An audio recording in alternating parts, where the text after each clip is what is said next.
Meu pai, oriundo do sindicato, ele diz aqui, uma passagem. Só ler aqui, acho que todo mundo viu o jornal. Sua vida sindical vista agora aos 71 anos, Roque. A última entrevista que ele deu. É um dever e uma obrigação estar sempre ao lado dos meus irmãos sindicalistas, lutar por tudo.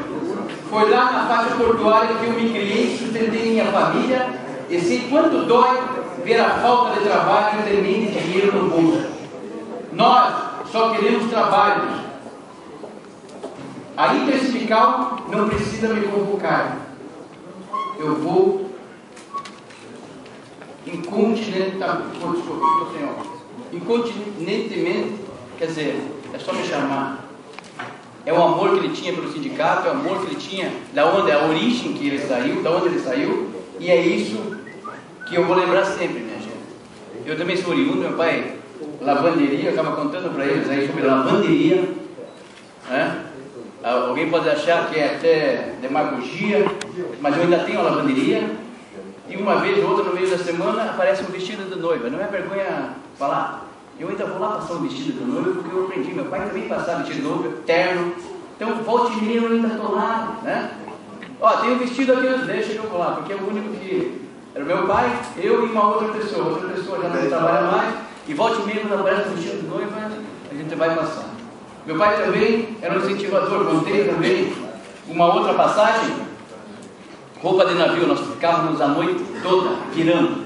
Era navio polonês com quase 2 toneladas de roupa para entregar em 4 dias. E eu passava fronha no ferro e meu pai passava lençol na calandra. Né? Calandra é aquela grande. Mas eu era quase 1.000, 2.000 fronhas, eu não aguentava mais. Aí eu, olha, eu não quero mais passar fronha, deixa eu passar lençol.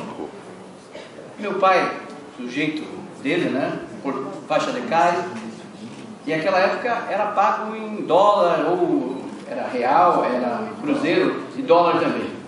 Era navio polonês, ele passou, começou a passar, mas deu umas 10 fronhas mais ou menos, ele falou, achei, olha que eu achei.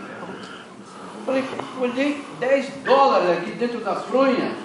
Bom, pessoal, eu olhei e falei, puxa, mais 10 fronhas eu achava aquilo ali, não? Eu tinha uns 15 anos. Depois disso eu nunca mais parei de passar fronha, mas também nunca mais achei nada também, né? Eu era o jeito do rock de ser, de incentivar, né?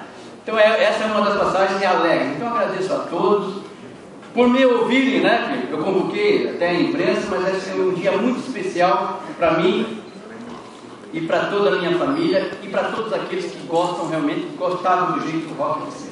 Eu agradeço a todos. Acho que por tudo, eu olhando aqui, eu ainda não consigo nem ver muita coisa do meu pai. Eu olho assim e me dá um. Mas obrigado.